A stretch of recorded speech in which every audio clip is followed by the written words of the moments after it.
অনুভূতি শব্দকথায় আপনাদের স্বাগতম। ইফরিতের প্রেম পর্ব ১৪১। আকাশ যেন আজ অশুভ সংকেত দিচ্ছে। বৃষ্টি ঝেঁপে পড়ছে, মেঘের গর্জনে কেঁপে উঠছে চারদিক। প্রাসাদের অন্ধকার কক্ষে মাথা নিচু করে বসে আছে মুরাদ। চিন্তায় ডুবে আছে সে। অনেকক্ষণ হয়ে গেছে, তবু আহির ফিরল না কেন? আজ তাকে পাঠাতে চাইছিল না মুরাদ, কিন্তু আহিরের জেদের কাছে হার মানতে হয়েছে। ইজার ছবি দেখার পর থেকেই সে অদ্ভুতভাবে রাজি হয়ে গেল। তার চোখে একটা আলাদা ঝলক ছিল, কিন্তু সেটা কি মুরাদ বুঝতে পারেনি। এত দেরি হচ্ছে কেন? আহিরের তো এতক্ষণে ফিরে আসার কথা।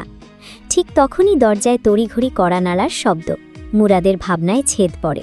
সে জানালার দিকে তাকিয়েই গম্ভীর গলায় বলে, আসো। অনুমতি পেতেই ইস্কান্দার ভেতরে ঢুকে পড়ে। তার কদম অস্থির, চোখে ভয়। সে কাঁপা গলায় বলে, বাবা, আহিরকে মেরে ফেলেছে জাভিয়ান। মুরাদের মাথায় যেন আকাশ ভেঙে পড়ে। সে ধীরে তাকায় ইস্কান্দারের দিকে। ইস্কান্দারের চোখ ভেজা।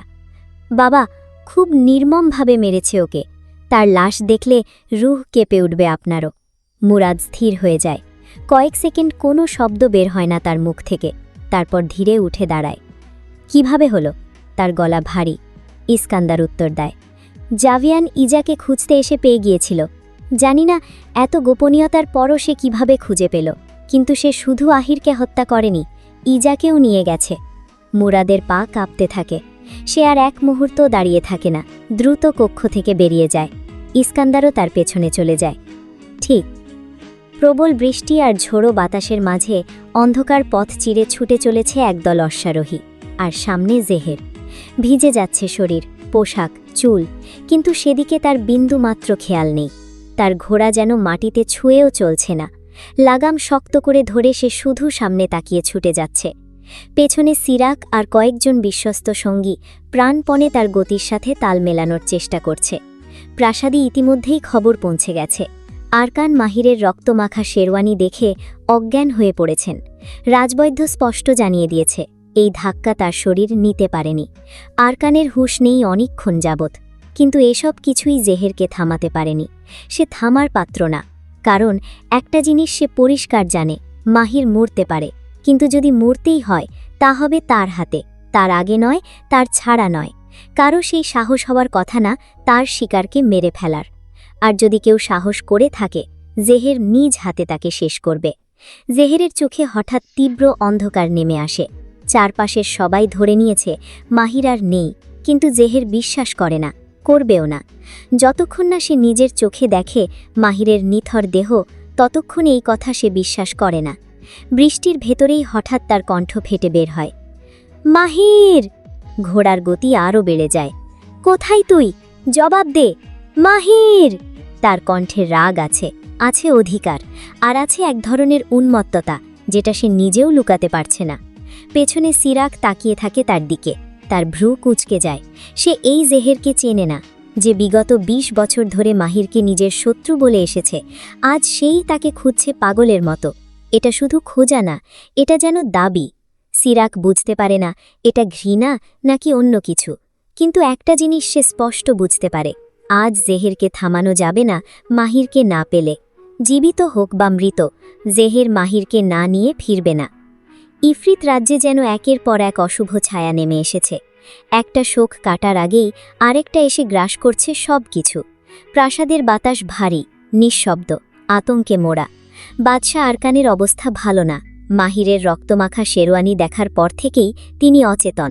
রাজবৈদ্য স্পষ্ট জানিয়ে দিয়েছে, এই ধাক্কা তার শরীর নিতে পারেনি।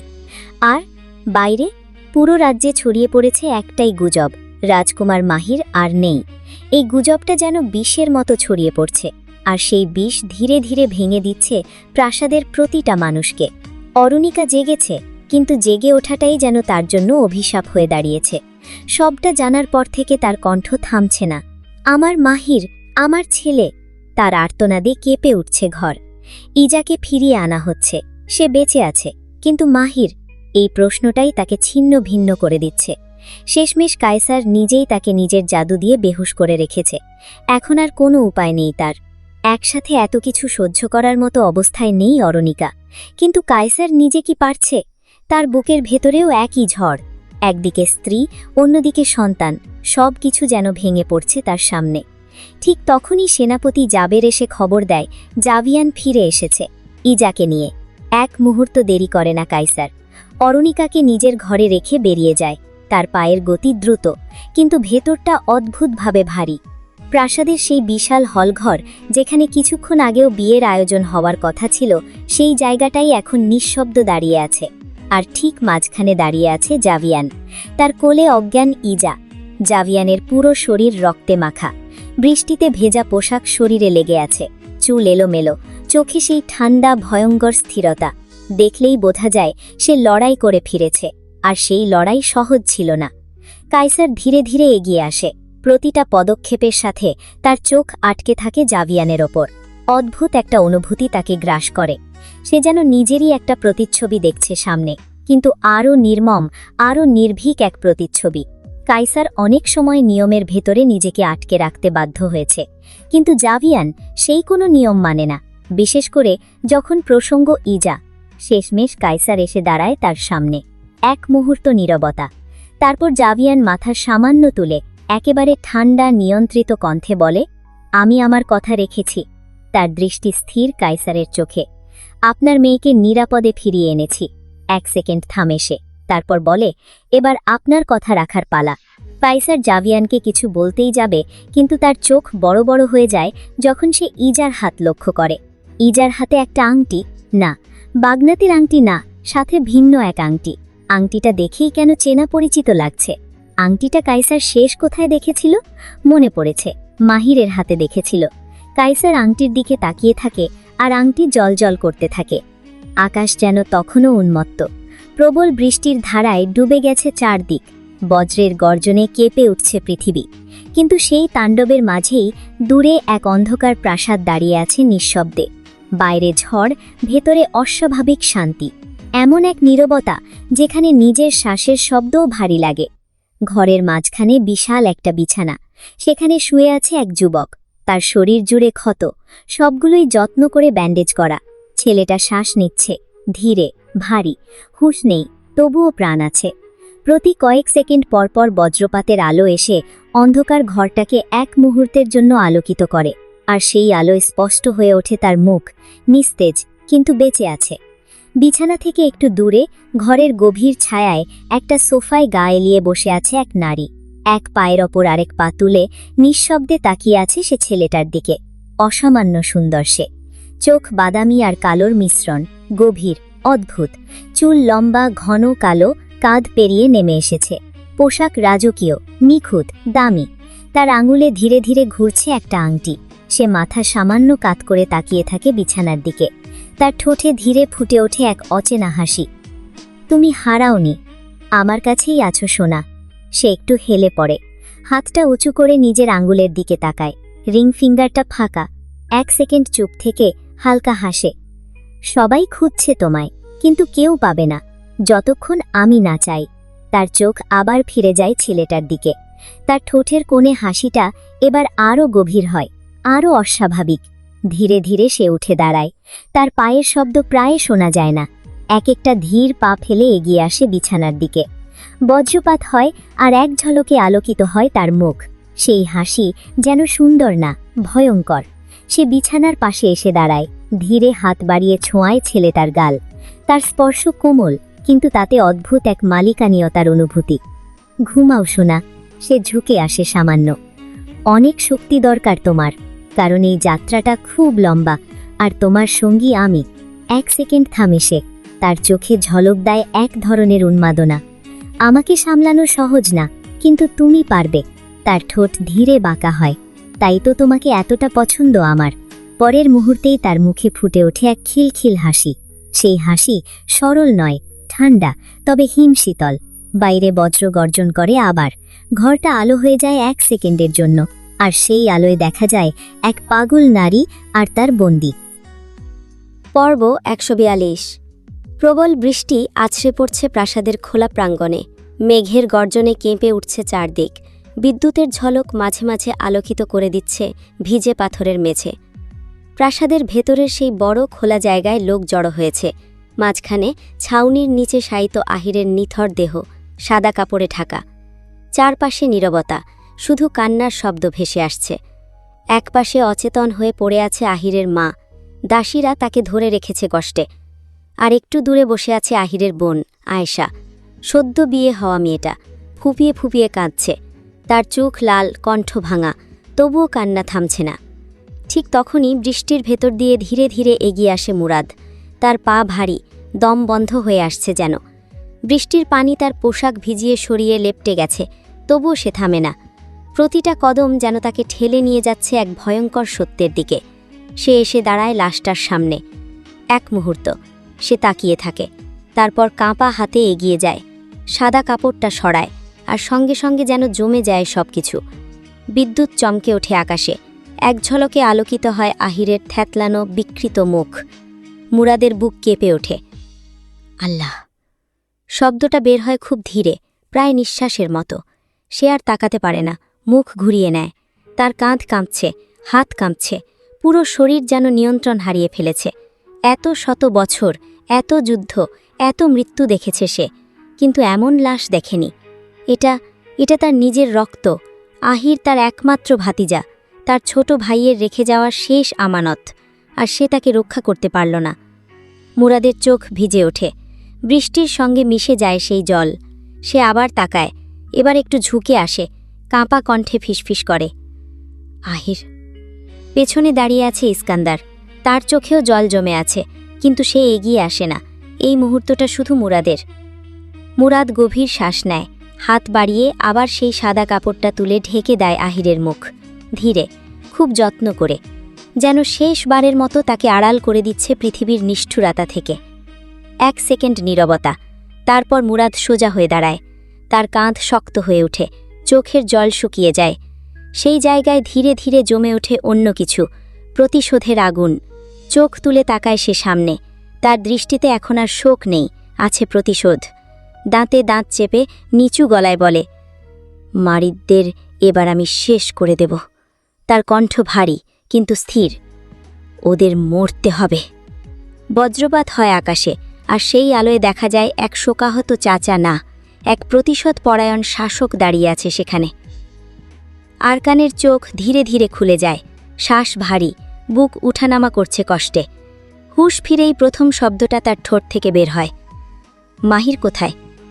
ঘরের বাতাস থমকে যায়। তার পাশে বসে থাকা কায়সার এক মুহূর্ত চোখ বন্ধ করে, নিজের ভেতরের ঝড়টা চেপে রেখে শান্ত গলায় বলে, এখনও পাওয়া যায়নি তাকে।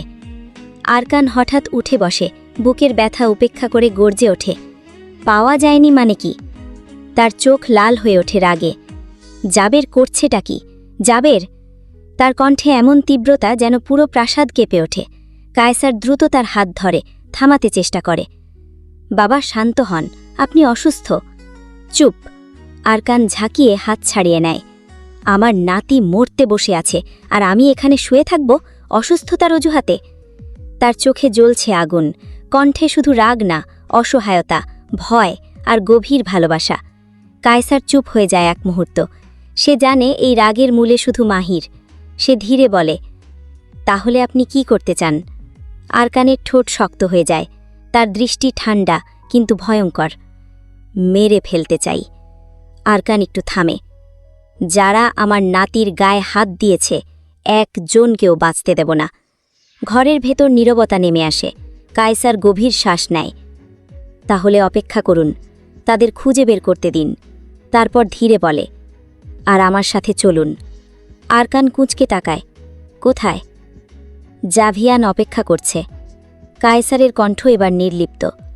আজ তার বিয়ে, আর সে স্পষ্ট জানিয়েছে বিয়ে না করে ফিরবে না। 1 সেকেন্ড থামে, অন্তত একটা ঝামেলা শেষ করা যাক। আরকান ধীরে ধীরে দাঁড়িয়ে পড়ে, তার চোখে এখনও আগুন জ্বলছে। সে এগিয়ে এগিয়ে বলে, ইজার বিয়ে শেষ হলে, তার কণ্ঠ নিচু হয় কিন্তু আরও ভয়ঙ্কর, আমি নিজে নামব। আর এক কদম এগোয়, প্রয়োজন হলে পুরো পৃথিবী খুঁজে ফেলব, তবুও মাহিরকে খুঁজে বের করব। কায়সার আর কিছু বলে না, শুধু পাশে হাঁটে, কারণ সে জানে এখন আর আরকানকে থামানো যাবে না। ইজা নীরবে বসে আছে। দাসীরা তার ভেজা পোশাক বদলে দিয়েছে, এখন তার গায়ে একদম সাধারণ নিঃশব্দ একটা পোশাক, কোনো ঝলমল নেই, কোনো রাজকীয় ভার নেই। ভেজা চুলগুলো খোলা, পিঠ জুড়ে লেপ্টে আছে। ঘরের বাতাস ভারী, নিস্তব্ধ।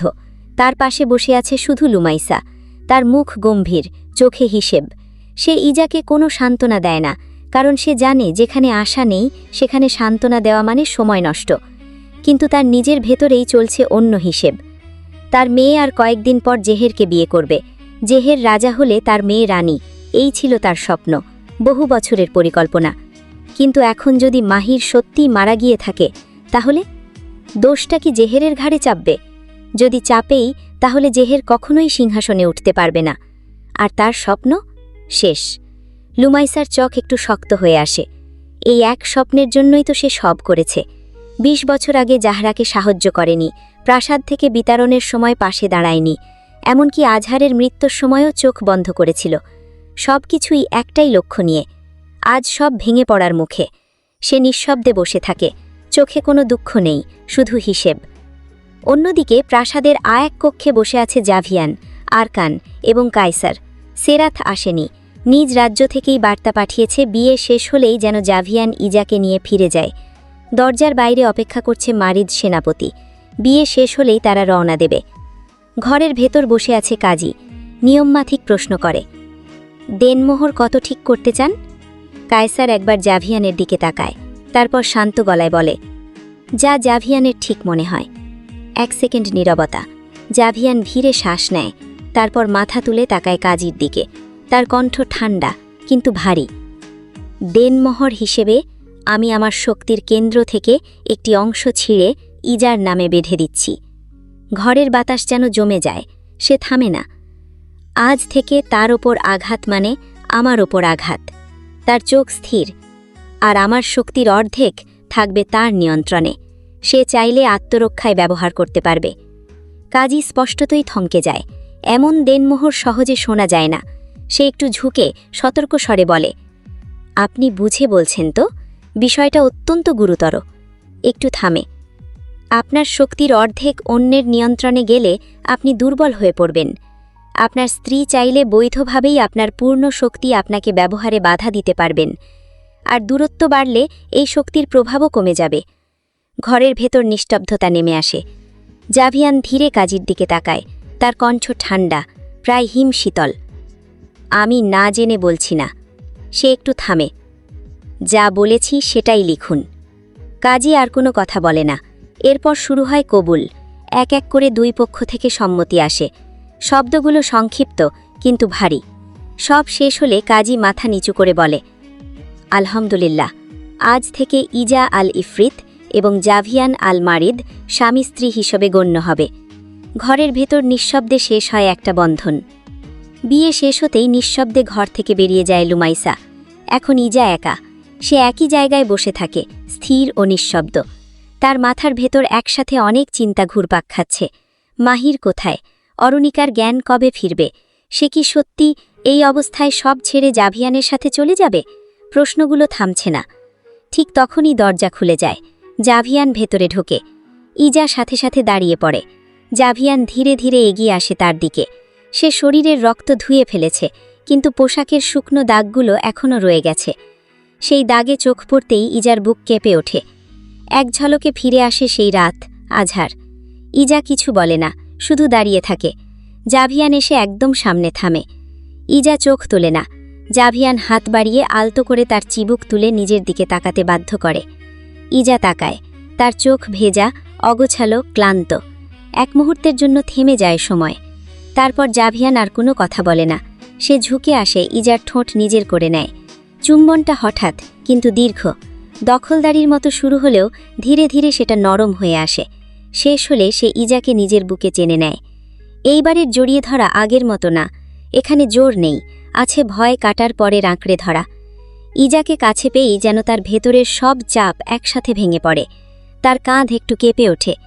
আজ যখন সে শুনেছিল ইজাকে অপহরণ করা হয়েছে, তখন এক মুহূর্তের জন্য সব ফাঁকা হয়ে গেছে তার কাছে। এই একটা মেয়ের জন্যই সে এমন হয়ে গেছে। জাভিয়ান চোখ বন্ধ করে মাথা রেখে দেয় ইজার কাঁধে।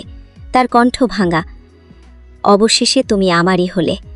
তার হাত ইজার কোমরে শক্ত হয়ে আসে। আমি ভয় পেয়েছিলাম। শ্বাস ভারী হয়ে ওঠে। যদি তোমার কিছু হয়ে যেত, আমি বাঁচতাম না। ইজা চুপচাপ শোনে। সে বুঝতে পারে এই কান্না অভিনয় না। ধীরে সে নিজের হাত তোলে, জাভিয়ানকে জড়িয়ে ধরে, তার পিঠে আলতো করে হাত বুলায়। ঘরটা নিস্তব্ধ হয়ে যায়। শুধু শোনা যায় দুজন ব্যক্তির ভারী শ্বাস আর চাপা কান্নার শব্দ। এক মুহূর্তের জন্য ইজার মাথায় আবার ভেসে ওঠে অতীত, আজহারের মৃত্যু, তার আর্তনাদ। কিন্তু ইজা চোখ বন্ধ করে নেয়।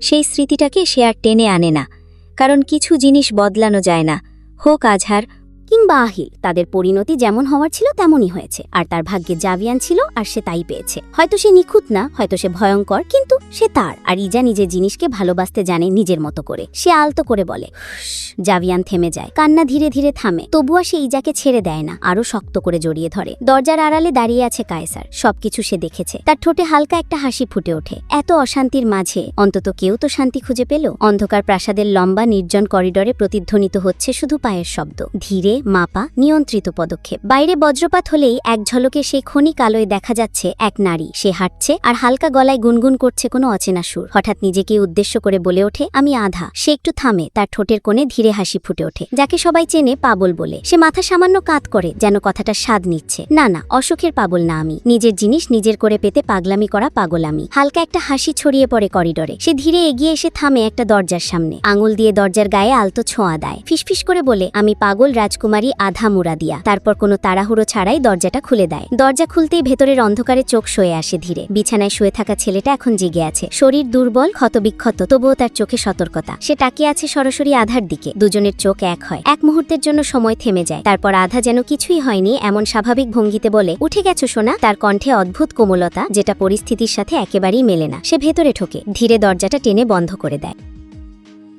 আজকের গল্পটি আপনাদের কেমন লাগলো? ভালো লাগলে লাইক, কমেন্ট, শেয়ার, সাবস্ক্রাইব করে পাশে থাকবেন। আবার দেখা হবে পরবর্তী ভিডিওতে। টাটা।